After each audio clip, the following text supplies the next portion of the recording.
Bismillahirrahmanirrahim. Assalamualaikum warahmatullahi wabarakatuh.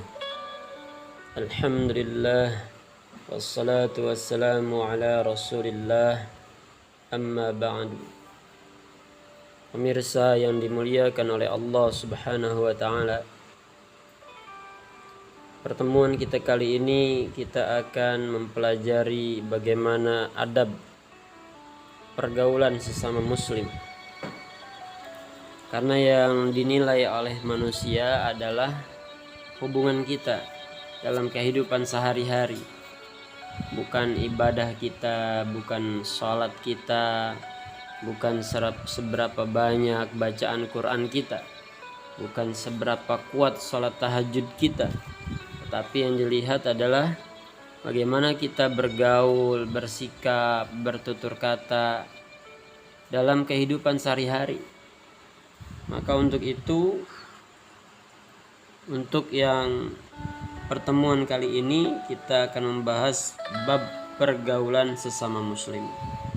Bagaimana seorang muslim dalam Al-Quran, innamal mu'minuna ikhwatun, sungguhnya hanyalah orang-orang yang beriman, ikhwah, bersaudara. Jadi ayat ini menunjukkan bahwasanya orang-orang beriman itu sangat kental persaudaraannya. Maka banyak orang-orang kafir itu mereka berpindah agama karena mereka melihat keindahan Islam. Itu orang Islam, walaupun mereka berbeda provinsi, berbeda kota, bahkan berbeda negara, mereka rela membela. Itu menggetarkan hati-hati para orang kafir karena persaudaraannya. Kenapa orang Islam itu kuat persaudaraannya? Karena mereka memegang kuat kalimah thayyibah, kalimah mulia, kalimah la ilaha illallah. Kalimat inilah yang menyatukan orang-orang mukmin, orang Islam. Maka dari itu, ketika kita sudah mengakui kalimah mulia, kita mengakui sebagai umat Nabi, maka kita harus saling tolong menolong dalam kebaikan. Ta'awanu 'alal birri wat taqwa, saling tolong menolonglah dalam kebaikan dan ketakwaan.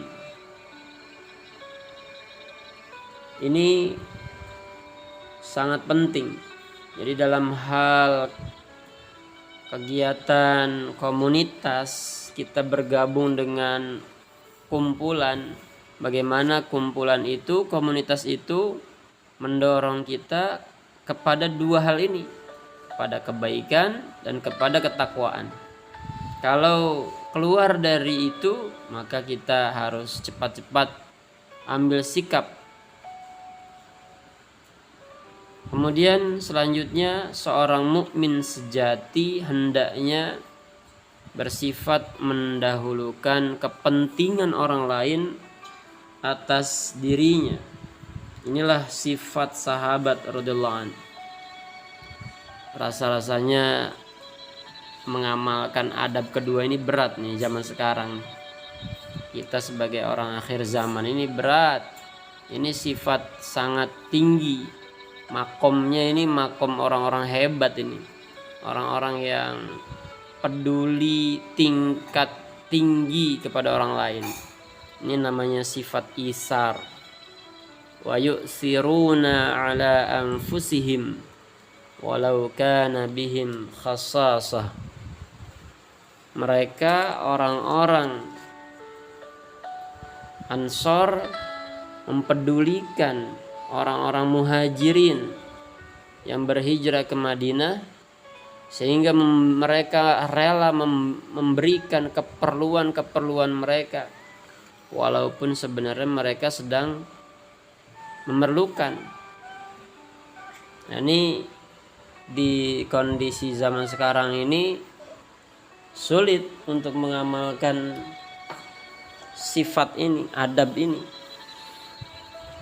Maka kita dengan mengetahui dan mendengar, menyimak, semoga Allah mudahkan kita untuk bisa mengamalkan adab yang kedua ini, mementingkan kepentingan orang lain walaupun diri kita sebenarnya memerlukan. Kemudian yang ketiga, hendaknya seorang mukmin hendaknya memberi nasihat jika ia minta nasihat, jika ia dimintai nasihat. Ya, ini pasti ya, kita akan rela memberikan nasihat. Kemudian hendaknya menghormati yang tua dan menyayangi yang muda. Jadi kalau orang adik, kakak, adiknya itu menghormati yang tua, maka kakaknya ini akan merasa diorangkan. Begitu juga adiknya yang lebih muda, disayangi, dihargai, maka adiknya pun akan merasa diorangkan. Inilah pentingnya bagaimana kita memposisikan orang itu sesuai dengan posisinya. Anzilin nasa manazilahum, dalam hadis Nabi sallallahu alaihi wasallam. Posisikanlah manusia itu sesuai dengan kedudukannya. Orang yang tua dihormati. Kita punya kakak kandung, punya kakak kelas, punya kakak senior di pekerjaan, punya kakak di masyarakat, karena mereka lebih dahulu datang ke tempat itu, kita pendatang baru. Orang itu lebih lama, al-qudama, mereka orang yang lebih lama, maka kita hormati, mereka kita hormati. Kemudian kita juga belajar untuk menghargai, menyayangi yang lebih muda. Jangan yang lebih muda ini disuruh-suruh terus, diremehkan. Yang lebih muda dianggapnya tidak punya pengalaman, tidak punya wawasan. Ini kalau kita bersikap seperti itu, akhirnya tidak akan ada titik temu. Nah, kalau kita menghargai, menyayangi yang muda, bahkan kita berikan kepercayaan kepada mereka, kita berikan tanggung jawab kepada mereka. Ayo yang muda maju. Nah, kita yang sudah lebih dulu memantau, seperti itu. Jadi yang muda ini penting. Pentingnya kita mencetak regenerasi. Kemudian hendaknya segera menunaikan hajat sesama muslim. Ini hadis riwayat Imam Bukhari dan Imam Baihaqi. Jadi menunaikan hajat sesama muslim itu berpahala 10 tahun i'tikaf di masjid. Barang siapa beriktikaf semalam saja di masjid akan dijauhkan dari neraka sejauh jarak antara langit dan bumi. Hadis riwayat Imam Tabrani. Begitu besarnya, Masya Allah, kita menunaikan hajat saudara muslim, pahalanya 10 tahun i'tikaf. Sedangkan 1 malam saja kita beriktikaf, dijauhkan dari neraka yang sejauh antara langit dan bumi. Apa sih hajat saudara muslim? Hajat utama saudara muslim adalah kita sampaikan kalimat la ilaha illallah. Ini itu di foto yang ada di PowerPoint ini, itu kami sedang belajar menyampaikan agama di kawasan NTB, Nusa Tenggara Barat, di Lombok, dan ini di Gunung Rinjani ini. Di Gunung Rinjani kita menemui seorang keturunan dari Maroko yang tinggal di Prancis.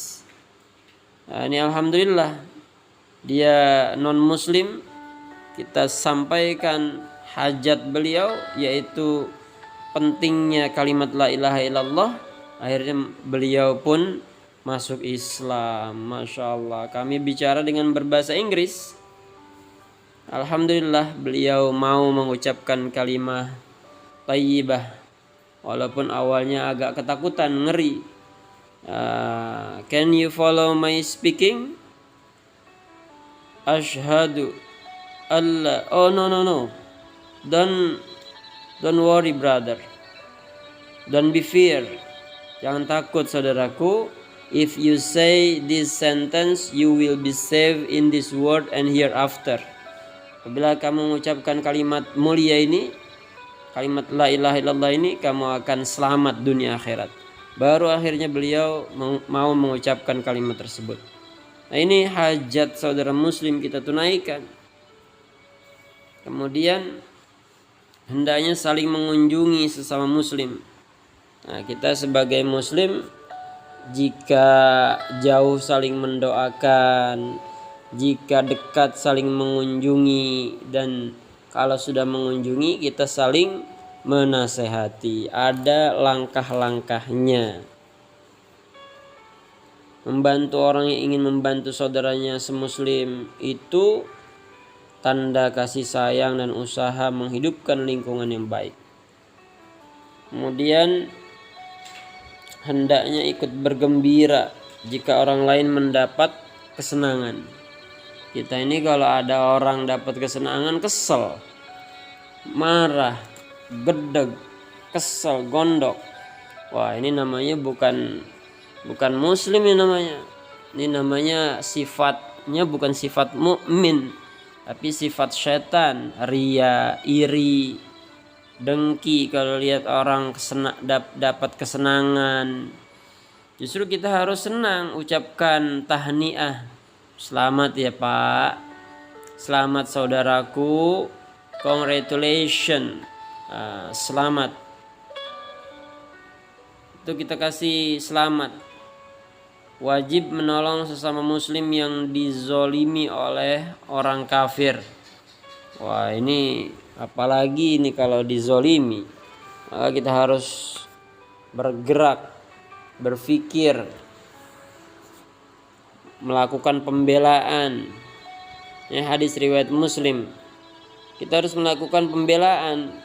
Kalau memang itu orang muslim yang dizolimi jauh dari kita, misalnya orang Palestina, orang Myanmar, orang Afghanistan, jauh dari kita nggak bisa datang ke sana karena satu dan lain hal, maka kita minimal mendoakan. Kemudian kunut nazilah, minta pertolongan Allah. Kemudian buatlah tulisan-tulisan yang membela Palestina, membela saudara muslim kita. Apalagi kalau kita bisa membuat gerakan untuk ada pembelaan kepada saudara muslim yang dizolimi oleh orang kafir. Yang lebih hebat lagi kalau kita bisa berani datang menghadapi orang kafir tersebut. Hendaknya sederhana dalam mencintai dan membenci seseorang. Ini hadis Nabi SAW. Ahbib habibaka haunan ma. Cintailah kekasihmu sekedarnya saja. Asa ayyakuna baghidaka yawman ma. Nanti satu saat kekasihmu itu bisa menjadi seorang musuh. Wa baghidaka haunan ma. Dan bencilah musuhmu itu sekedarnya saja. Asa ayyakuna baghidaka asa ayyakuna habibaka yawmamma. Satu saat musuh itu akan bisa menjadi kekasih, menjadi kawan. Maka kita jangan mencintai dan membenci seorang sampai berlebihan. Hendaknya menanamkan rasa malu dalam diri. Nah, kita kalau sama orang jangan merasa terlalu ya terlalu nggak ada rasa malu gitu, nggak ada rasa jengah.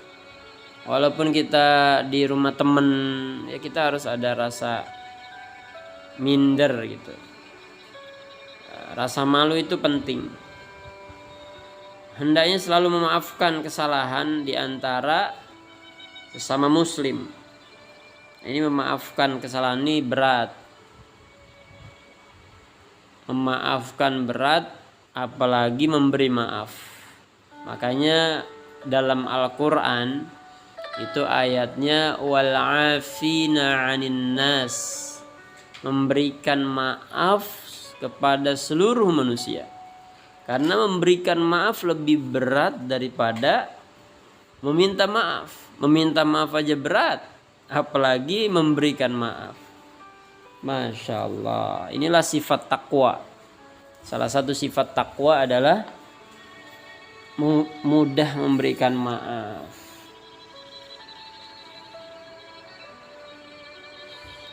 Hak saudara muslim, hak muslim atas muslim lainnya. Yang pertama adalah menjawab salam. Yang kedua, menengoknya jika sakit. Yang ketiga, mengantar jenazah. Yang keempat, mendoakan jika bersin. Yang kelima, memenuhi undangannya. Yang pertama, kita menjawab salam. Kalau ada saudara kita yang mengucapkan salam, maka kita jawab. Walaupun itu yang menjawab salam itu orang biasa, yang kita anggap ya orang biasa. Mungkin karena kita ini orang kantoran, ada tukang somai yang ngucap salam, kita malas jawab salam. Ini namanya kita nih belum tahu hak saudara muslim. Ya salam itu siapa aja boleh. Orang atasan, mau itu orang bawahan, cleaning service, ucap salam kepada direktur, ya jawab salam direktur. Kemudian salam ini adalah doa. Masa kita didoakan gak mau jawab? Kemudian yang kedua adalah menengoknya jika sakit. Jadi kalau ada saudara kita yang sakit, kita jenguk. Ini bukti nyata kepedulian kita sama teman, sahabat, tetangga, jamaah masjid. Nah ini kita tengok. Wa idza marido fa'uduhu. Kemudian maka hatinya itu nanti akan senang, ya Allah, ternyata jamaah masjid yang selama ini saya nggak pernah nyapa, dia peduli sama saya lagi sakit. Jadi hatinya itu lega, Masya Allah, ternyata teman-teman saya ini peduli, ada rasa iba ketika saya sakit. Akhirnya jadi lembut hatinya. Nah, apalagi kalau dia orangnya belum ada taufik untuk mau sholat, ternyata kita datangi ketika dia sakit. Asbab kita datangi sebagai jamaah masjid, akhirnya setelah sakit dia punya azam mau sholat berjamaah. Nah seperti itu. Kemudian yang ketiga, mengantar jenazah. Nah ini juga merupakan hak muslim. Kita antar jenazahnya, pahalanya luar biasa. Mendapatkan pahala 2 qirat. 1 qirat itu seperti gunung Uhud. Barang siapa yang mensolatkan jenazah, mengantarnya sampai kubur, maka akan mendapatkan pahala 2 qirat. Kemudian mendoakan jika bersin. Hashim, alhamdulillah. Kemudian kita yang mendengar, yarhamukallah. Kemudian yang bersin menjawab lagi, mendoakan lagi, yahdikumullah. Jangan sampai salah sebut jadi yahdikumillah. Nah, ini saking buru-burunya ini. Jadi yahdikumillah, yang betul yahdikumullah. Semoga Allah berikan petunjuk. Yang selanjutnya memenuhi undangan. Kalau diundang acara walimatul urus, acara nikahan, kita datang, saudara kita ada diundang walimatul wakirah, undangan selamatan syukuran rumah, kita datang. Undangan apa? Walimatul khitan, undangan anaknya khitan, sunatan, kita datang. Kalau memang kita ada waktu dan kita dalam keadaan sehat. Kemudian larangan terhadap sesama muslim. Ini ada pantangannya.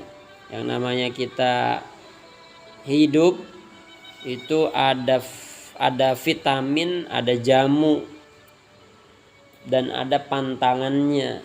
Kalau kita lagi sakit, begitulah dengan kita dalam bergaul, ada adabnya, ada anjurannya, dan ada larangan.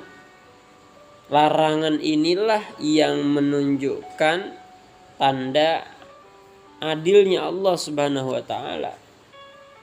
Jangan sekali-kali menyusahkan orang mukmin. Ini kan berarti tanda pembelaan dari Allah buat saudara muslim. Jangan sekali-kali menyusahkan orang mukmin. Yassiru wala tu'assiru, mudahkanlah mereka dan jangan engkau persulit mereka. Jangan membuat takut atau terkejut sesama muslim. Ini jangan sampai kita misalnya kita bercandanya kelewatan, itu orang kunci motornya atau kunci mobilnya kita umpetin, kita sembunyiin, akhirnya dia panik. Ini nggak boleh, membuat bercandanya itu kelewatan seperti itu. Itu namanya membuat orang terkejut, nggak boleh begitu. Kemudian itu hadisnya hadis riwayat Muslim, Imam Abu Daud dan Imam Tabrani. Jangan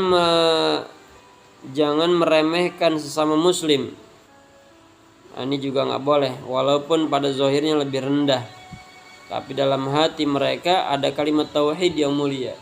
Jadi kenapa kita tidak boleh meremehkan saudara muslim? Karena dalam hati mereka ada kalimat tauhid, ada kalimat mulia.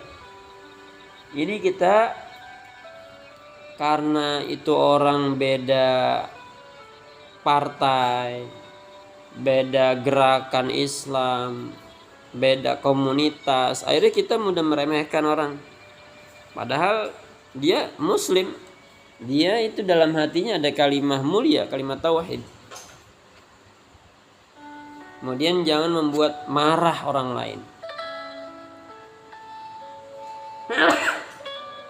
Alhamdulillah. Jangan sampai kita membuat marah orang lain, dan jangan menghujat serta membenci atau menghina seorang mukmin yang berbuat salah. Nah, ini masya Allah, kadang kita terlalu mudah menyakiti hati orang lain, menghujat, menghina yang orang lain itu sedang berbuat salah. Jangan bertanya dengan menuntut, mengapa kamu berbuat salah seperti ini? Menghinanya berarti membantu syaitan. Jika seorang mukmin berbuat salah, hendaknya kita memohonkan ampun dan rahmat untuknya. Jadi kita mohon ampun, ya Allah ampuni beliau ya Allah. Ya Allah rahmatilah, iya ya Allah. Hadis riwayat Imam Bukhari, Imam Baihaqi dan Imam Muslim. Kemudian jangan menghina sesama mukmin sangat dilarang oleh Al-Quran. Barang siapa meremehkan larangan Al-Quran berarti menghina Al-Quran. Kita dilarang untuk meremehkan, menghina sama mukmin. Tapi kita masih aja menghina sama mukmin. Ini sama aja kita menghina Al-Quran, karena Al-Quran melarang itu. Ini hadis riwayat Imam Abu Nuaim. Dan haram memata-matai kesalahan orang lain. Dalam Al-Quran tuh udah jelas, wala tajassasu, janganlah engkau memata-matai kesalahan seorang mukmin. Dalam Al-Quran ada, dalam hadis ada. Hadisnya riwayat Imam Tabrani. Jangan membicarakan aib orang mukmin jika bukan untuk islah atau perbaikan. Itu adalah ghibah. Hadis riwayat Imam Bukhari. Kalau kita mencari-cari kesalahan orang lain, menyingkap kesalahan orang lain, aib orang lain, maka nanti Allah akan singkap juga aib kita. Bahkan Allah akan permalukan karena aib tersebut di rumah kita sendiri. Makanya kita belajar untuk menutup aib saudara kita. Kemudian apalagi? Jika dibenci oleh seseorang, sunnah bertanya, apa salahku? Ini hadis riwayat Imam Ibnu Munzir.